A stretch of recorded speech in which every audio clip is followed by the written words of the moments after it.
Chers amis du diocèse du Mans, bonjour, belle et sainte année à vous tous. Nous sommes heureux de nous retrouver dans le cadre de notre rencontre hebdomadaire autour de notre évêque, Monseigneur Le Sceau. Bonjour Monseigneur, belle Bonjour, année à vous. bonne année à tous. Oui. Alors cette semaine, on a comme invité des personnes qui vont venir nous parler des apparitions de Pontmain dont on va fêter le 150e anniversaire. Parce qu'effectivement, la Sainte Vierge est apparue dans le ciel de Pontmain le 17 janvier 1871, lors de la guerre franco-prussienne. Elle est apparue à la paroisse de Pontmain qui avait pour curé l'abbé Michel Guérin. Nous allons donc fêter ce joyeux anniversaire dans une année jubilaire. Et bonjour Père Renaud Saliba, vous êtes le recteur du sanctuaire de Pontmain. Bonjour Axel, bonjour à tout le monde. Merci d'être là. Pouvez-vous nous parler de cette année jubilaire qui s'ouvre, de cette année de fête? Alors effectivement, on va fêter les 150 ans de l'apparition de Notre-Dame de Pontmain. Alors c'est une tradition dans l'Église. Tous les 50 ans, on marque un temps spécial en référence en fait à l'Ancien Testament. Avec tous les 50 ans, il y avait une année jubilaire. Alors c'est pas juste un anniversaire pour compter les années et puis pour dire ça fait longtemps maintenant. C'est vraiment pour se réapproprier en fait une chose qui était très très importante. D'ailleurs, dans l'Ancien Testament, on le dit, on rentre dans son patrimoine. Voilà, alors c'est comme ça qu'on aborde cette année. Ça va vraiment être une année où, dans le diocèse de Laval, mais aussi du Mans, qui est très lié donc au diocèse de Laval sur cette question donc de Pontmain, se réapproprier cette grande grâce d'avoir eu Marie qui est venue visiter, donc comme vous l'avez dit, cette paroisse. Et ça va durer 1 an. Alors, comment va s'organiser le week-end de lancement de cette année jubilaire? Alors effectivement, il y a un lancement, une ouverture qui sera donc le dimanche 17 janvier prochain, donc on y arrive presque. Mais en fait, on a pensé à un triduum, c'est-à-dire, ça aussi c'est traditionnel dans l'Église, prendre 3 jours pour une seule fête. Et donc, dès vendredi, on va commencer à rentrer dans cette grande fête en préparant son cœur. On organisera un petit chemin de croix, la réconciliation. Le samedi, on va avoir une journée qui sera une journée donc de catéchèse pour re-rentrer encore donc dans cette histoire et cette grâce de Pontmain. Et le dimanche, donc, ouverture de la porte sainte et puis lecture de la lettre d'indiction par Monseigneur Thierry Scherer, donc pour nous introduire à ce thème de la paix, qui sera le thème d'année de tout le jubilé, qui courra donc jusqu'au 16 janvier 2022. Est-ce que vous pouvez nous redire quelle est la phrase du Nouveau Testament que vous mettez en avant pour cette année? Alors, on a choisi une phrase de l'épître de Saint Paul aux Colossiens, au chapitre 3, « Que la paix du Christ demeure dans vos cœurs ». On a trouvé que c'était presque une phrase que Marie aurait pu prononcer à la fin de l'apparition de Pontmain, finalement, parce que cette apparition, elle est vraiment marquée par un grand sentiment de paix. Il n'y a pas de trouble chez les enfants. Très rapidement aussi, les adultes se mettent à écouter la parole des enfants. Et la peur de la guerre, petit à petit, s'évanouit et c'est une grande joie, une grande paix qui envahit les cœurs donc ce soir-là. Alors, que la paix est la paix du Christ, bien sûr, puisqu'elle montre le crucifix et règne dans vos cœurs, on a pensé que c'était une très belle façon de vivre ce jubilé. Merci beaucoup, Père. Anne Bernet, bonjour. Vous êtes historienne et spécialiste des apparitions mariales. Monseigneur Scherer vous a demandé d'être le postulateur de la cause de la béatification de l'abbé Michel Guérin. Alors, l'abbé Michel Guérin, je le rappelle, était curé au moment des apparitions de Marie. On a trouvé évident que vous soyez présent avec nous pour nous redire qui était cet homme, et parce que en fait vous travaillez déjà. Est-ce que vous pouvez nous expliquer ça veut dire quoi être postulateur de la cause de béatification? Bonjour à tous. Être postulateur d'une cause de béatification, c'est être en quelque sorte l'avocat du serviteur ou de la servante de Dieu. C'est démontrer, tenter de démontrer qu'il a vécu les vertus chrétiennes, ce qu'on appelle de manière héroïque, c'est-à-dire au-delà de la façon dont nous les vivons au quotidien, et qu'il a été dans son rôle aussi proche de Dieu et du Christ qu'il était possible de l'être, et en apporter la preuve. C'est aussi recueillir les témoignages le concernant et surtout les témoignages de grâce et de miracles éventuels. Puis préparer un dossier, ce que l'on appelle une position, qui sera transmise à Rome, qui, elle, tranchera et décidera si le serviteur de Dieu est véritablement appelé un jour à figurer sur les autels. Alors, quand on préparait cet échange, on parlait de l'abbé Michel Guérin et vous nous disiez combien cette figure que vous avez découverte au fil des années était exceptionnelle, mais le mot n'est peut-être pas très juste. Exceptionnel, je n'ose pas employer le mot exceptionnel parce que quand on dit exceptionnel, on a l'impression de charisme absolument hors du commun, presque inaccessible. La plupart des gens, quand on dit un prêtre exceptionnel, pensent au curé d'Ars, par exemple. Alors, de son vivant, l'abbé Guérin parfois été comparé par ses paroissiens au curé d'Ars, à l'abbé Vianney. Mais la vie de l'abbé Vianney, c'est une longue suite de faits extraordinaires, hors du commun. L'abbé Guérin, jusqu'au 17 janvier 1871, vous ne trouverez absolument rien d'hors du commun ni d'extraordinaire dans sa vie.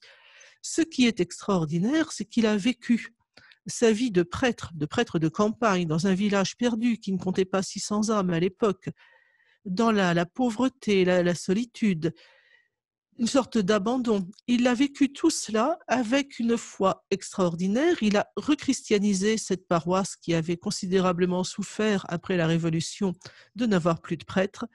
Et de cette paroisse abandonnée, il a fait ce que l'on pourrait appeler un modèle que la Sainte Vierge va finir par visiter. Alors, ce que je trouve extraordinaire d'ailleurs, c'est qu'elle ne va pas visiter Pomain à un moment où la foi est au zénith, mais au contraire au moment où cette foi vacille, où les fidèles de Pomain ont le sentiment que Dieu ne les écoute pas. C'est ce qu'ils disent à l'abbé Guérin le dimanche 15 janvier à Vêpres, quand l'abbé Guérin, selon son habitude, va vouloir allumer les cierges qui entourent la statue de l'Immaculée Conception, et quelqu'un va crier dans la nef: Monsieur le curé, n'allumez pas, ça ne sert à rien de prier, Dieu ne nous écoute plus. Et ce qui est magnifique, que l'abbé Guérin a dû rentrer chez lui ce soir-là dans un état de déréliction, de tristesse, d'accablement épouvantable, avec le sentiment que ces 36 ans de sacerdoce à Pomain n'avaient servi à rien, qu'après tout, la foi de ses fidèles n'était pas ce qu'il espérait. Et 48 heures après, la Sainte Vierge arrive à Pomain, et il y a ce détail extraordinaire, c'est que ces 4 cierges, on lui a demandé de ne pas allumer le dimanche, ils vont s'éclairer miraculeusement autour de Notre-Dame. Aujourd'hui, il y a des chrétiens qui prient l'abbé Guérin, l'abbé Michel Guérin. Alors, je ne sais pas si on peut employer le terme prier l'abbé Michel Guérin, parce que tant qu'il n'est pas officiellement reconnu et bienheureux par Rome, on nous accuserait de vouloir pousser à un culte illicite. En tant que postulateur, je supplie de ne pas faire. Mais ce qui est certain, c'est qu'on peut s'adresser à lui pour demander des grâces à Dieu par son intercession. C'est d'ailleurs un des rôles du postulateur de rappeler que le serviteur de Dieu est là pour transmettre vos prières à Notre-Dame et au ciel et à Dieu, et qu'il faut dans ce cas-là passer par lui et lui demander d'intercéder pour vous. Je dis quelquefois, c'est magnifique que personne ne se vexe, c'est magnifique de prier Sainte Thérèse de Lisieux ou tout autre saint très célèbre, mais pensez de temps à autre à ceux qui ont besoin de se faire une clientèle. Et l'abbé Guérin, il se fait une clientèle, et je peux, sans trahir de secret, vous dire qu'au cours des dernières années, nous avons recueilli un certain nombre de dossiers de guérison qui ne sont pas en l'état médicalement explicables, dont une est tellement écrasante que ça devrait suffire à emporter tous les suffrages. Merci beaucoup. Merci pour cette belle explication. Bonjour Bruno. Vous êtes le nouvel économe du diocèse du Mans et vous avez une maison à Pontmain, tout près de la grange où ont lieu les apparitions. On parlait de grâce avec Anne. Est-ce que vous pouvez un petit peu nous parler de du message de Pontmain, de la façon dont vous l'avez perçu en famille et dont il a fait grandir votre foi?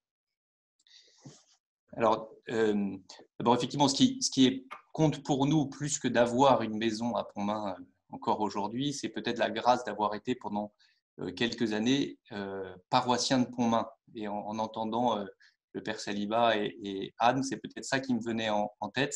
Je crois que ça a été une grâce de pouvoir se dire d'avoir appartenu à cette paroisse pendant quelques années. Et nous avons donc 4 de nos enfants qui ont été baptisés dans l'église paroissiale de Pontmain, et c'est quelque chose qui reste fort pour eux encore aujourd'hui. Alors parce que je suis de la région de la Mayenne et je connaissais Pontmain, on y allait en pèlerinage avec la paroisse, on y est allé en pèlerinage avec les scouts, mais le fait de vivre là-bas, nous avons touché de plus près en fait à l'histoire de l'apparition. Finalement, cette histoire très simple, et c'est l'expérience que nous avons vécue en famille. Voilà, de vivre dans cette paroisse où d'abord nous avons connu beaucoup de personnes dont finalement des ascendants très proches se sont racontés l'histoire, ou ont raconté l'histoire de l'apparition, nous l'ont partagée. On a été frappés comme pour tous les habitants du village, que ce soit les plus pratiquants ou certains un peu moins, mais il était évident qu'il s'était passé quelque chose cette nuit-là à Pontmain. Et puis nous avons vécu effectivement des grâces de prière, de découvrir la prière familiale à Pontmain et de vivre notre implication dans la paroisse, qui était quelque chose qui compte beaucoup pour notre famille. Merci. Sinon, on parlait de cette anecdote du match de foot. Ah, pour moi, c'est important. Alors d'abord, je ne l'ai pas précisé, mais on est arrivé à Pontmain par le travail. Hein, il n'y avait pas de lien particulier avec le sanctuaire. Et ça a été… moi, je connaissais Pontmain depuis très longtemps en me disant, tiens, un jour peut-être, j'aimerais vivre ici. Et en fait, la grâce nous a été donnée près d'une dizaine d'années après, enfin, voilà, par le travail. Et puis effectivement, dans notre vie de famille, on aime être impliqué dans la paroisse, mais on aime être impliqué dans la vie du village. Je jouais effectivement au club de foot de Pontmain. Et en fait, quand il y avait les matchs le dimanche après-midi, 5 minutes avant le match, les cloches sonnaient pour l'office qui avait lieu à 15h. Et donc, l'équipe adverse était toujours un peu surprise. Et les membres de l'équipe qui n'étaient pas les plus fidèles pour fréquenter l'église du village répondaient que c'était le curé qui nous envoyait un message de soutien pour dire qu'il était avec nous pour qu'on gagne l'après-midi. Donc, effectivement, c'était une force qui impressionnait, qui impressionnait en face. Voilà. Mais peut-être l'autre chose dont j'ai envie de témoigner qui a compté pour nous, ça a été aussi… on était impliqués dans la paroisse. Ma femme, Marie-Noël, a animé à la messe. Et c'est la relation qu'on a pu vivre avec le curé de la paroisse. À l'époque, nous, c'est le père Philippe Thierry qui était curé. Et on avait la joie qu'il vienne régulièrement à la maison. Voilà, quand il se contentait de la soupe familiale le soir, mais on savait que quand la journée était un peu difficile, il pouvait venir à la maison, il pouvait se poser, et on avait ce temps avec notre curé. Et ça, c'était aussi une grande grâce pour nos enfants qui étaient petits, de se dire notre engagement de famille, on le vit de manière extrêmement simple, de cette façon-là, dans ce que l'on vit avec la paroisse. Et la paroisse, ce sont les gens qui vivent, les gens qu'on voit à la messe, mais les gens qu'on fréquente aussi dans le village, tous les jours. J'avais cette grande grâce de passer devant la grange tous les jours pour aller au travail. Et ça a été béni pendant toutes ces années. Merci beaucoup, Bruno. Monseigneur, vous redisiez tout à l'heure que la Vierge Marie est venue répondre à la fidélité de l'abbé Michel Guérin. Et… Je dirais 2 choses. D'abord, j'étais très touché par le pèlerinage, enfin le sanctuaire de Pontmain, que j'avais visité enfant, mais que j'ai redécouvert en arrivant au Mans. La simplicité et la force du message même. C'est une apparition, une seule, et Marie vient dans un contexte où de fait les paroissiens, d'abord les gens étaient désespérés, on l'a évoqué, face à la guerre, face au fait que tous les hommes du village on était sans nouvelles, enfin, et au cœur d'un moment de désespérance ou de doute, ou tout d'un coup apparaît donc la Vierge Marie. D'autre part, j'ai découvert véritablement l'abbé Guérin, et j'avoue avoir été séduit, c'est le mot, par la figure de ce prêtre, sa fidélité au long des années, enfin, cette espèce de charité pastorale, au sens, c'est lui qui dit en arrivant à Pontmain, maintenant je suis à vous, à la vie et à la mort, avec ces gens avec qui il est conduit, ce qui va être le cas. Et j'ai toujours considéré qu'il y avait une forme de réponse mystérieuse de Marie à la longue fidélité de ce prêtre au service. Puis j'ai été frappé aussi avec les prêtres du diocèse, et du diocèse de Laval, et j'ai été frappé chaque fois qu'on est venu faire des retraites ou autres, j'ai vu que la figure du Père Guérin était non seulement admise par tous, quel que soit le style de prêtre ou de sensibilité, une espèce d'unanimité autour de la figure de l'abbé Guérin. D'où j'ai réjoui, bien sûr, du choix d'ouvrir ce procès de béatification. Et d'autre part, je dirais, l'intérêt peut-être de ce jubilé et de cet anniversaire, c'est pas simplement de fêter un anniversaire pour le principe, ça nous a été dit, se réapproprier l'actualité du message, et je pense qu'il y a une actualité magnifique. C'est-à-dire que l'invitation de la Vierge Marie, l'expérience de paix que font les gens de Pontmain, nous sommes invités à y entrer dans le contexte aussi actuel. Je suis comme impressionné, nous sommes dans une situation où il y a l'épidémie, mais plus radicalement, plus profondément. Pour moi, l'épidémie, le Covid, ne fait que venir comme révéler un état des lieux, au fond, à la fois dans les choses essentielles que nous avons parfois oubliées, mais aussi, je pense à la situation du monde, à la violence, dans un monde très violent.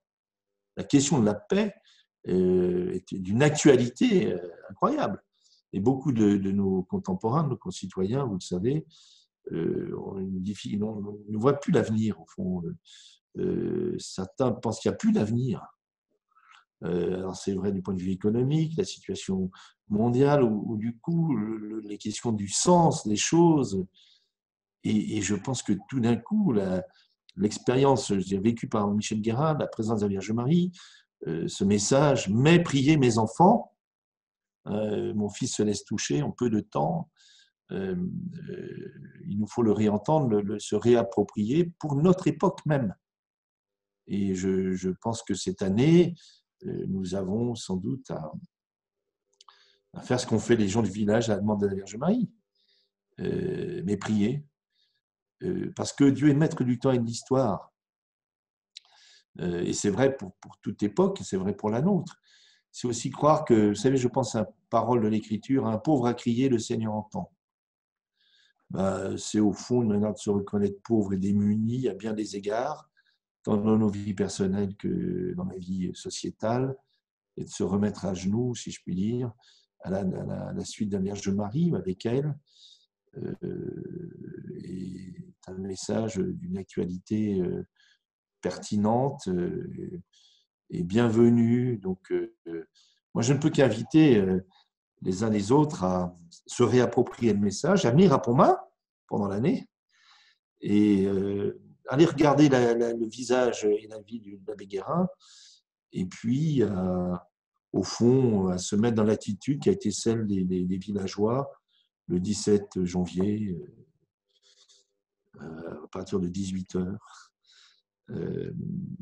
accueillant une visite simple et inattendue qui vient redonner l'espérance. Merci beaucoup, Monseigneur. Merci, Père Renaud. Merci, Bruno. Merci, Anne. Merci à vous. Merci. Vous retrouvez toutes les informations sur ce jubilé sur notre site sartescatholiques.fr. À bientôt. Merci à tous. Merci, au revoir. Merci, au revoir. Au revoir.